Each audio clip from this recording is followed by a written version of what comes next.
I never expected that Mother's Day visit would change everything.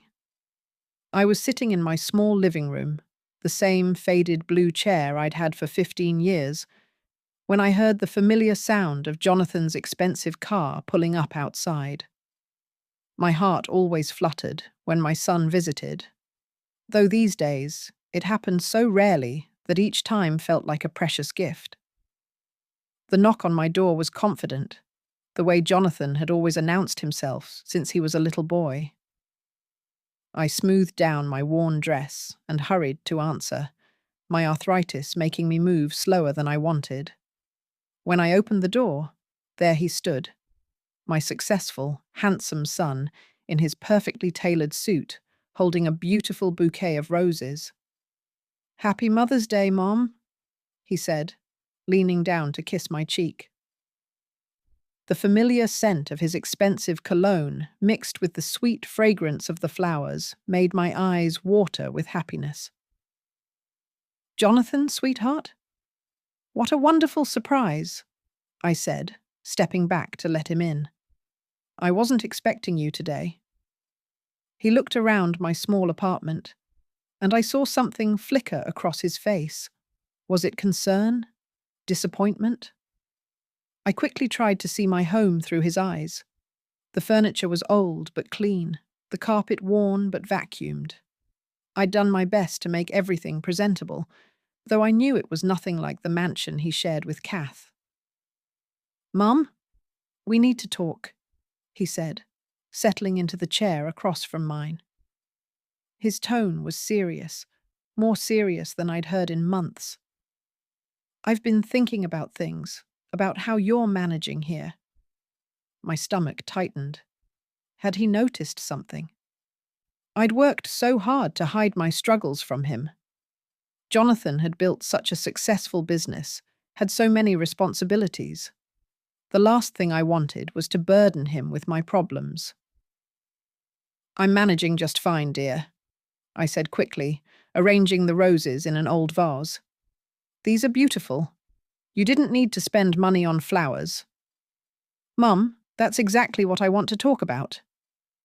He leaned forward, his dark eyes, so much like his father's, studying my face.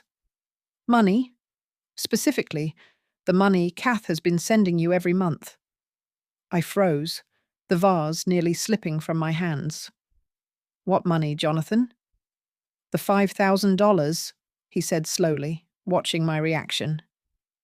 "Every month for almost a year now." "Mum, are you happy with the $5,000 KATH sends you every month?" The words hit me like a physical blow. $5,000? Every month?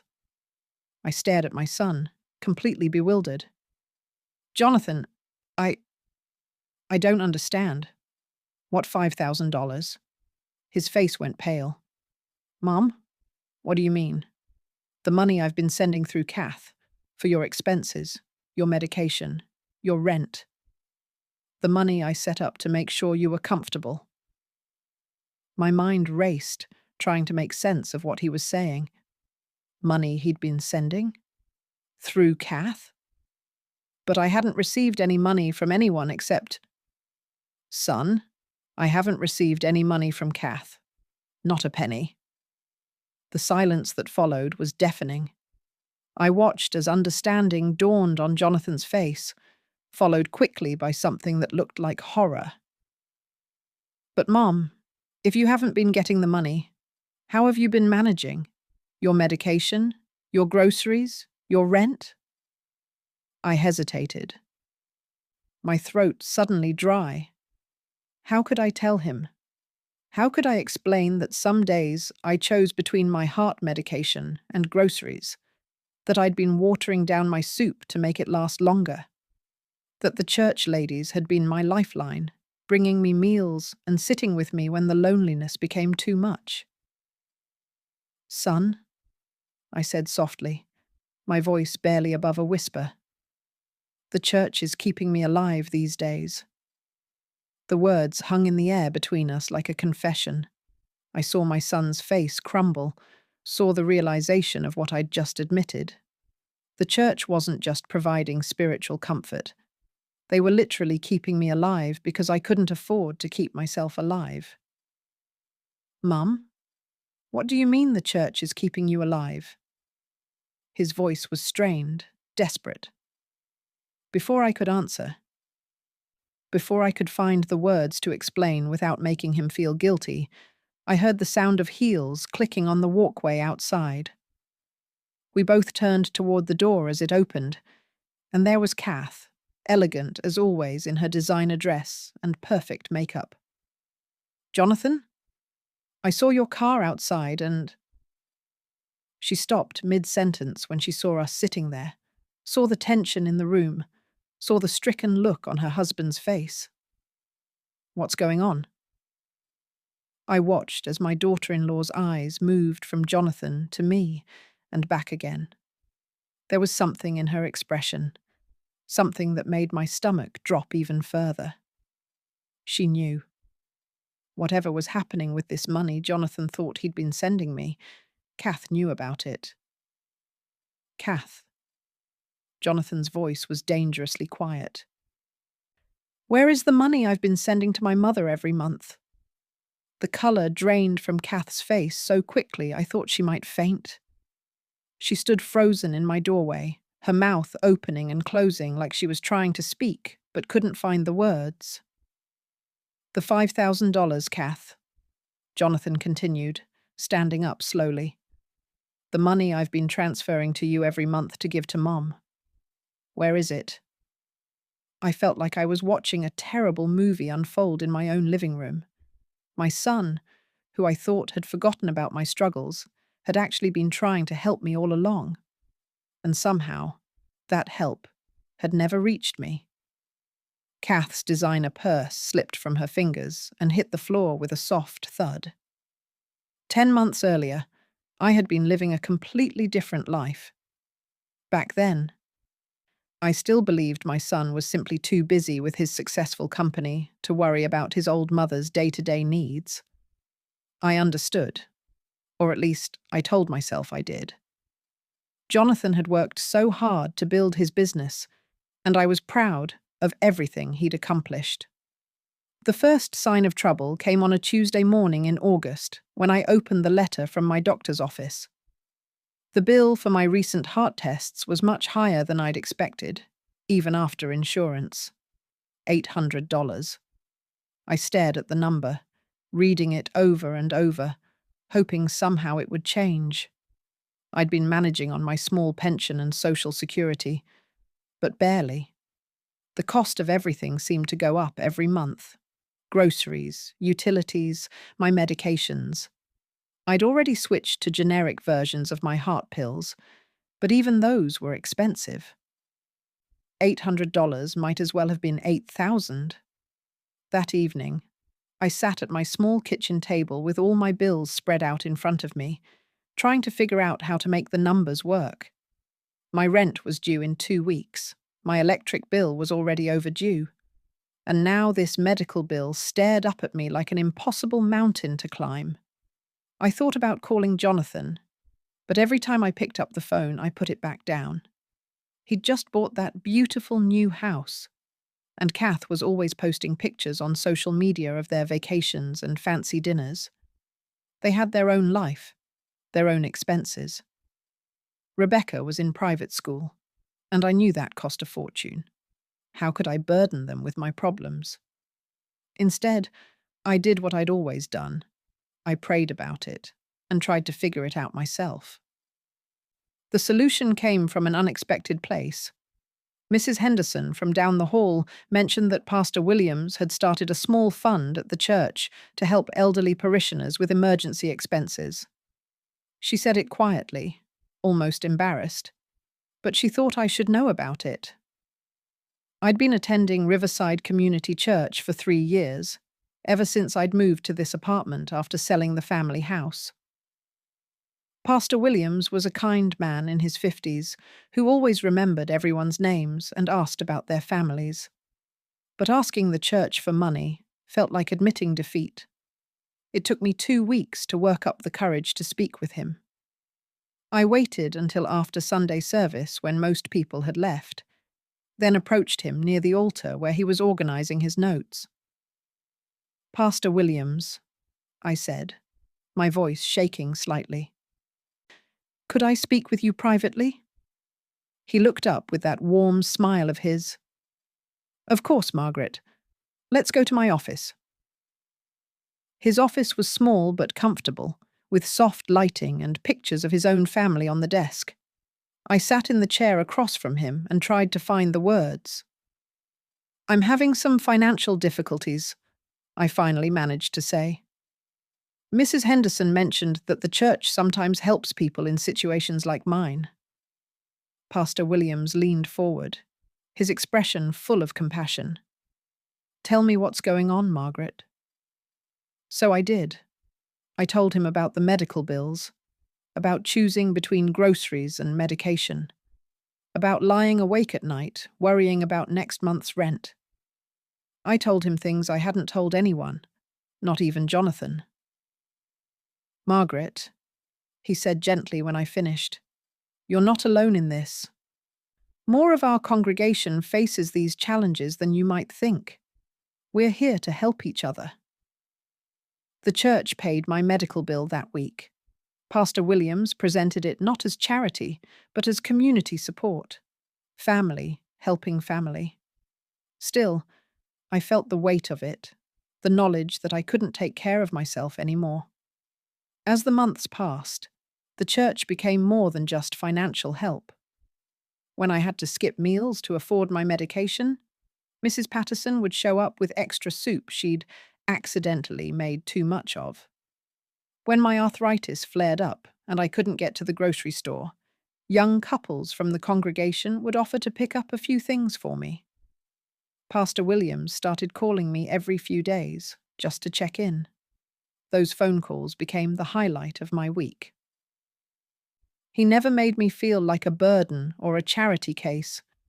Instead, he made me feel like someone worth caring about. "Margaret," he said during one of our conversations in November, "you know you can talk to me about anything, right? Not just financial concerns."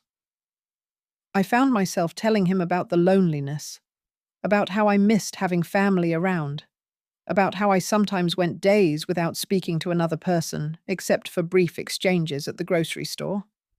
I told him how I worried about Jonathan, how I wanted to be part of his life but didn't want to interfere. "Have you considered talking to your son about how you're feeling?"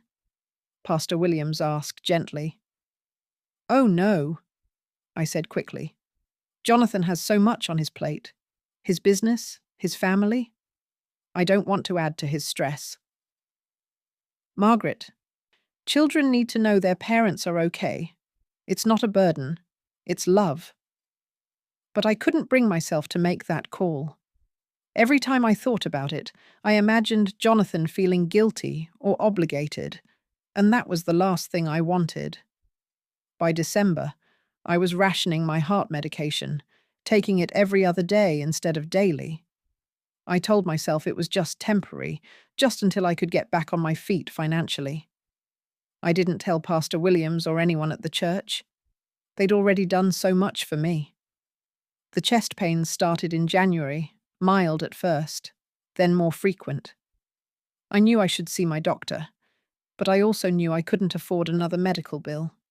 So I prayed harder and tried to rest more, hoping my body would adjust. What I didn't know was that while I was struggling to survive on church charity and rationed medication, my son had been trying to help me all along. What I didn't know was that somewhere, somehow, his love and concern had been stolen from both of us. The truth was waiting for me 10 months later, on a Mother's Day that would change everything. The silence in my living room felt heavy enough to crush us all.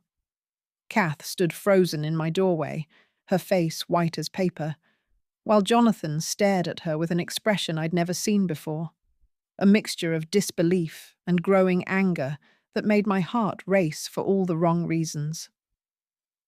"KATH," Jonathan said again, his voice deadly calm, "I asked you a question. Where is the money I've been sending to my mother?" I watched my daughter-in-law's mouth open and close several times before any sound came out. Jonathan, this isn't. We should talk about this at home. No. The word came out sharp and final. We're going to talk about it right here, right now, in front of my mother who's been living on church charity while you've been doing God knows what, with money meant for her care. Church charity. Hearing him say it out loud made my cheeks burn with shame. I'd worked so hard to hide my situation from him, and now it was all laid bare in the worst possible way. Mum? Jonathan turned to me, his voice gentler but still strained. Please tell me exactly how you've been managing. Don't try to protect anyone's feelings. I need to know the truth. I looked between my son and his wife, seeing the cracks forming in their marriage right before my eyes. This was exactly what I'd feared, becoming a source of conflict in their family. Jonathan, maybe we should. I started. Mum, please. His eyes were pleading now. The truth. I took a shaky breath. I've been rationing my heart medication, taking it every other day instead of every day. The church has been helping with groceries and some bills. Pastor Williams, he's been very kind. Jonathan's face went grey.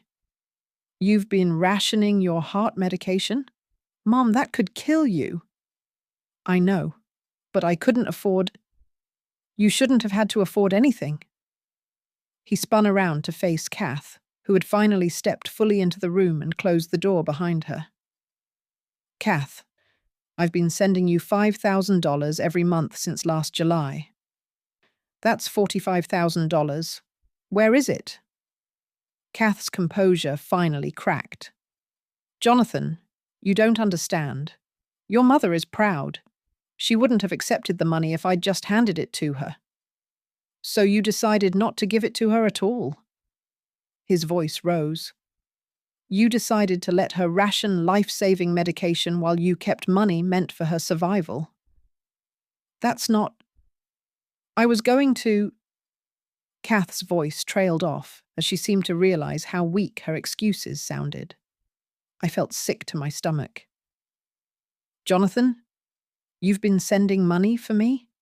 All this time? He turned back to me, his expression softening. Mum, of course I have. Did you think I didn't care? Did you think I'd just let you struggle? The tears I'd been holding back finally spilled over. I thought you were too busy. I thought I was just. I didn't want to be a burden. A burden? Jonathan knelt beside my chair, taking my hands in his. Mom, you're my mother. Taking care of you isn't a burden, it's a privilege. It's what family does. But KATH said. I stopped myself, realizing what I was about to reveal. What did KATH say? Jonathan's voice was dangerous again. I looked at KATH, who was now sitting heavily on my small couch, her head in her hands. I didn't want to make things worse, but the truth was already destroying everything anyway.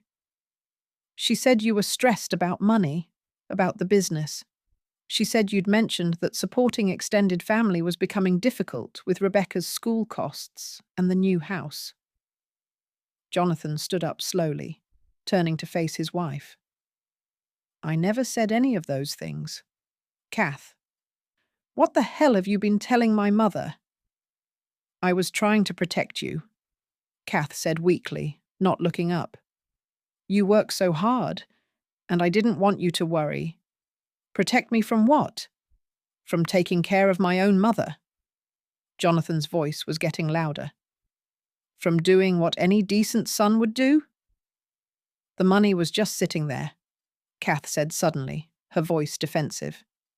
In the account. And we had expenses. Rebecca's school, the house renovations, my car.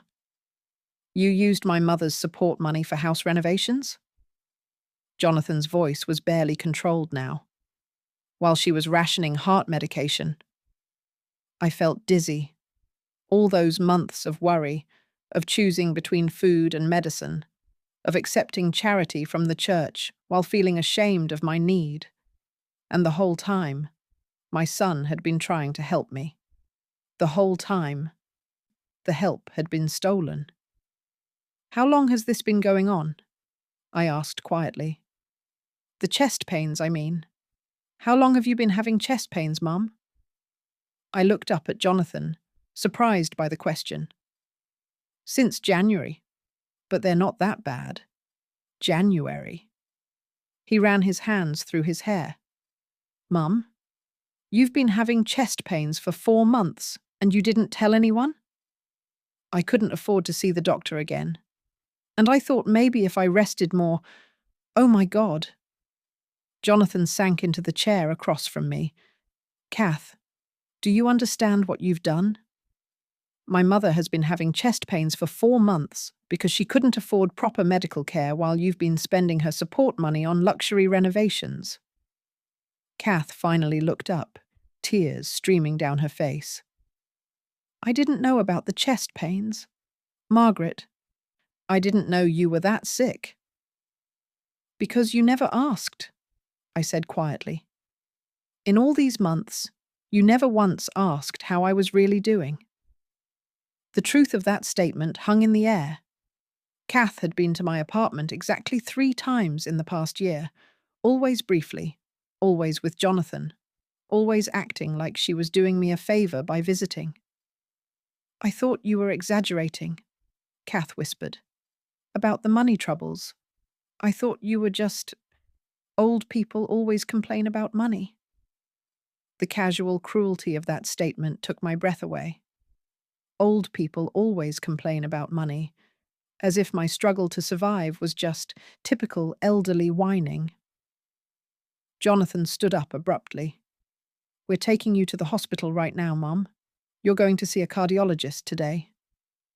Jonathan, I can't afford... You're never going to worry about affording medical care again, he said firmly. And Kath... He turned to his wife with an expression that made me shiver.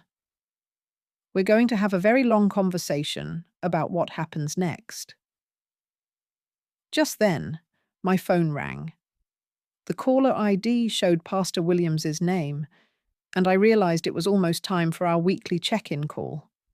But as I looked around my living room, at my son's devastated face, at my daughter-in-law's tears, at the ruins of what I'd thought was a happy family, I wondered if Pastor Williams would even recognize the woman who answered the phone.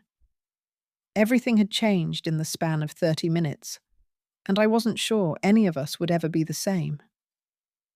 I stared at Pastor Williams's name on my phone screen, my hand trembling as I considered whether to answer. How could I explain what was happening? How could I tell this kind man who had been my lifeline that my own family was falling apart right in front of me?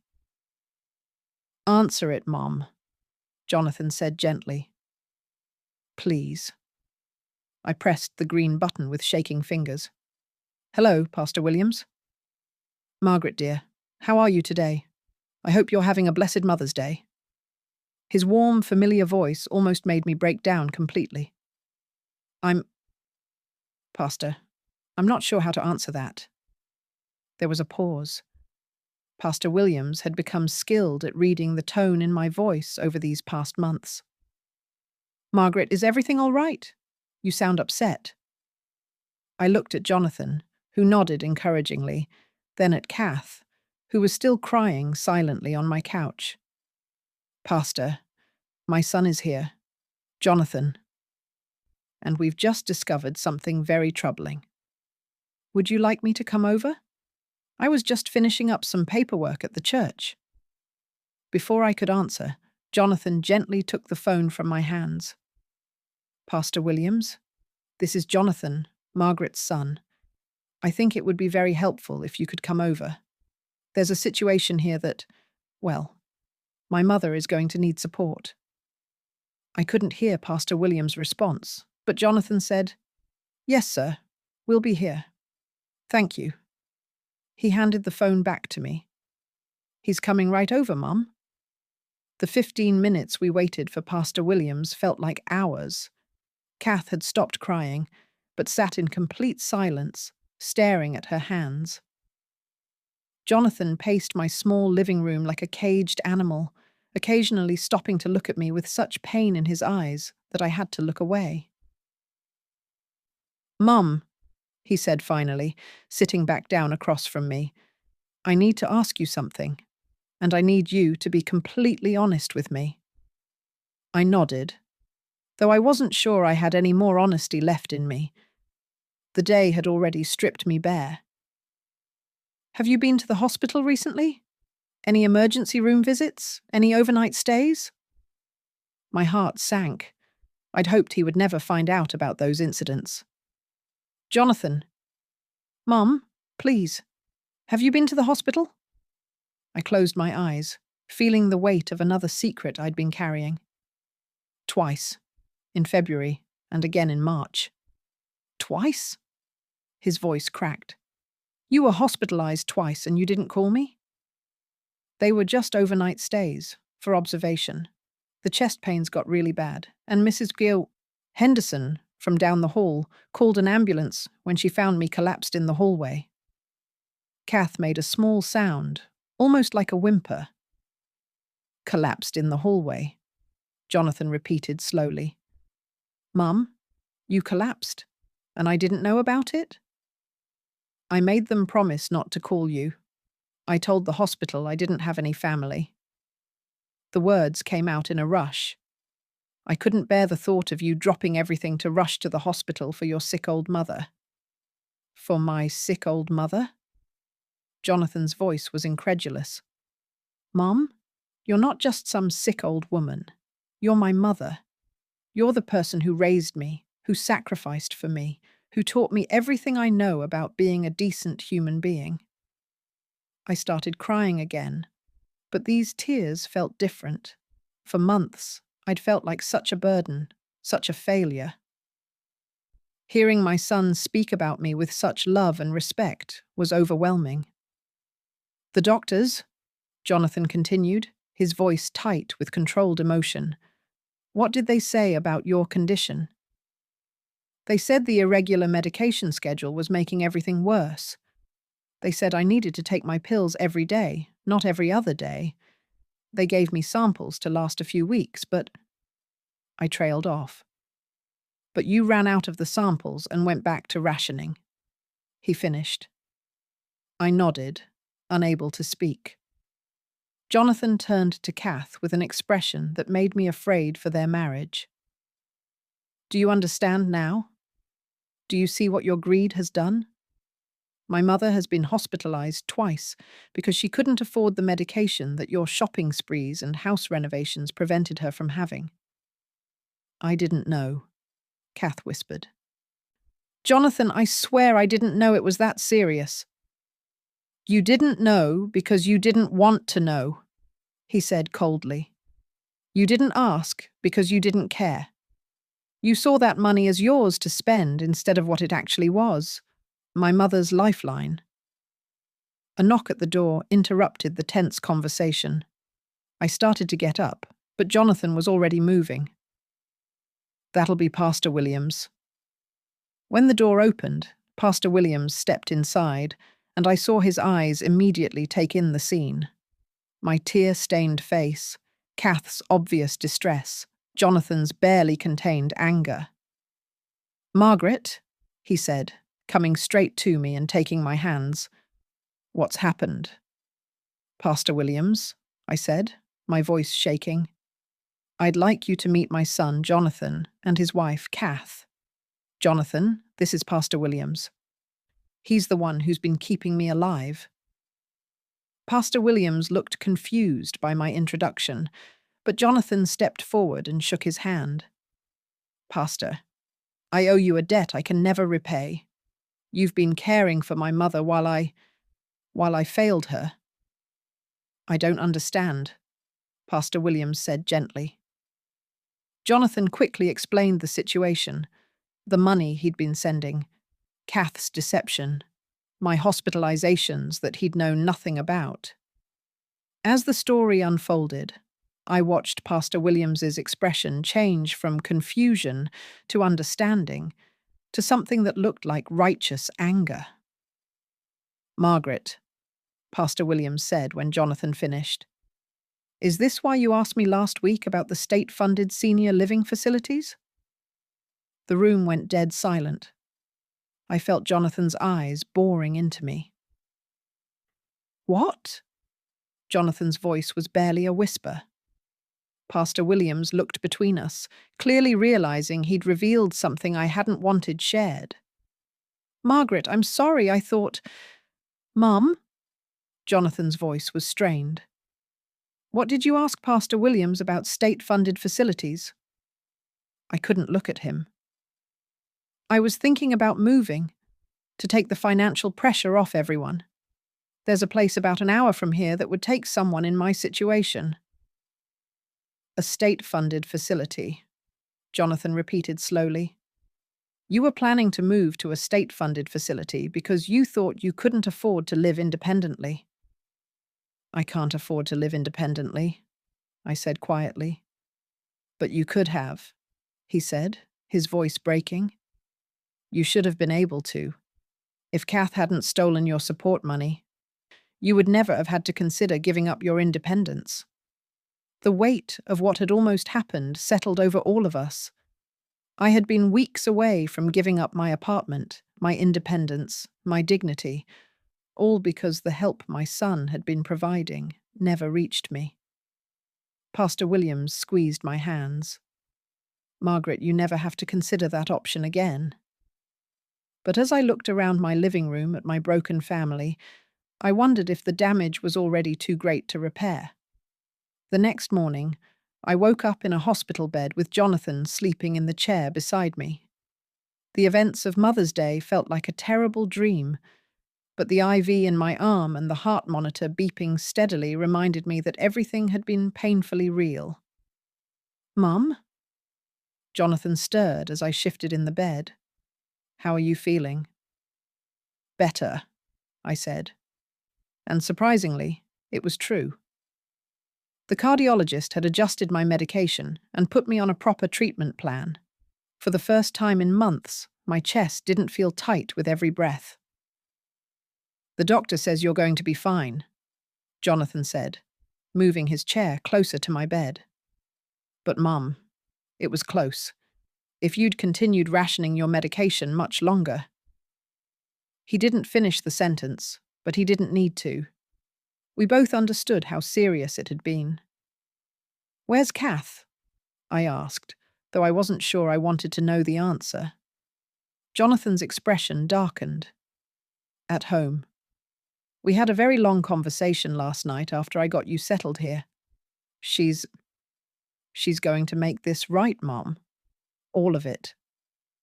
Over the next few days, as I recovered in the hospital, the full extent of what needed to be made right became clear.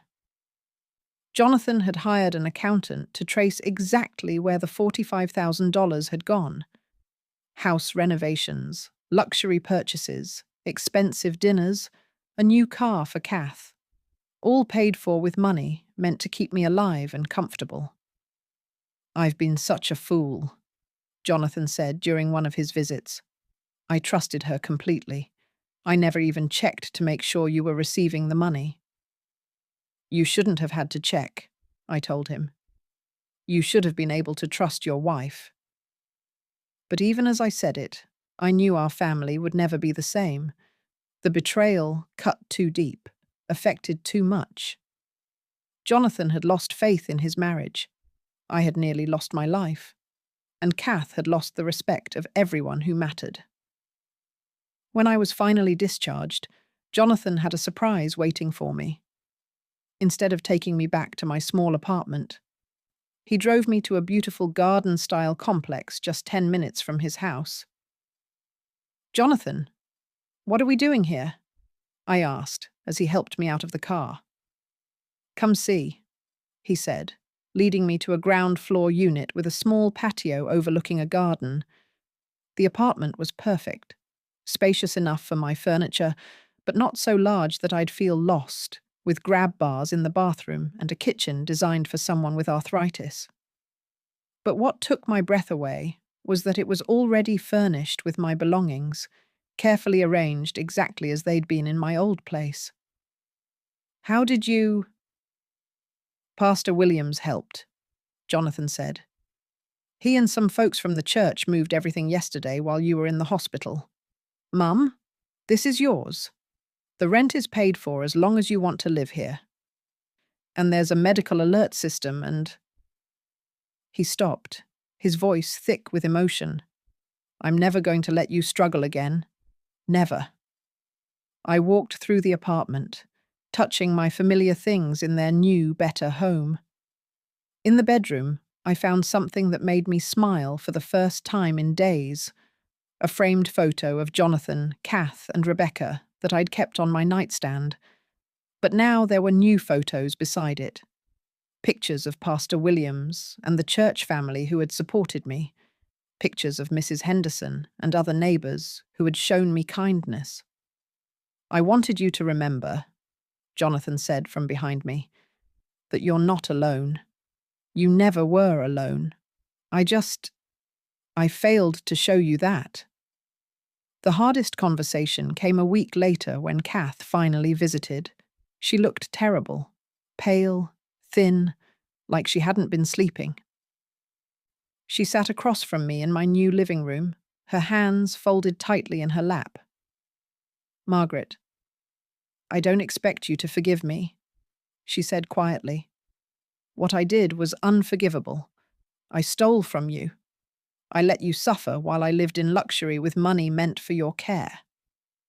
I studied her face, looking for signs of genuine remorse versus self-pity. "Why, KATH? Help me understand why you did it." She was quiet for a long time. At first, I told myself I was protecting Jonathan from worry. Then I told myself you were exaggerating your needs. But the truth is— She took a shaky breath. "The truth is, I resented the money leaving our household. I felt like we'd worked hard for our lifestyle, and sending $5,000 a month to you felt like it was taking away from our family." "But I am your family," I said softly. "I know that now," she whispered. "I know that now, and I'm so sorry." The money was returned, every penny, plus interest. KATH sold her new car and jewellery to make it happen.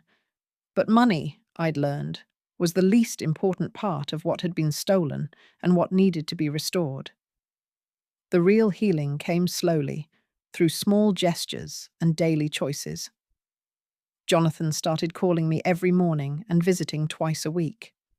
Rebecca, who had been horrified to learn what her mother had done, began spending weekends with me, helping me tend the small garden outside my patio. Pastor Williams and the church community remained a constant source of support. But now it felt different. Instead of charity born from desperation, it was fellowship born from genuine love and community. 6 months later, on the next Mother's Day, I woke up in my comfortable apartment to the smell of pancakes cooking in my kitchen. Jonathan and Rebecca were making breakfast, while KATH sat at my small dining table, looking nervous but hopeful. "Happy Mother's Day, Grandma," Rebecca said, bringing me a plate of perfectly golden pancakes. As I looked around at my family, broken but healing, changed but still loving, I realized that sometimes the greatest gifts come wrapped in the most painful packages. I had nearly lost everything, but in the process, I had gained something precious, the knowledge that I was truly loved, truly valued, and truly worth fighting for. The church had kept me alive during my darkest months, but my family, my real, imperfect, complicated family, had brought me back to life.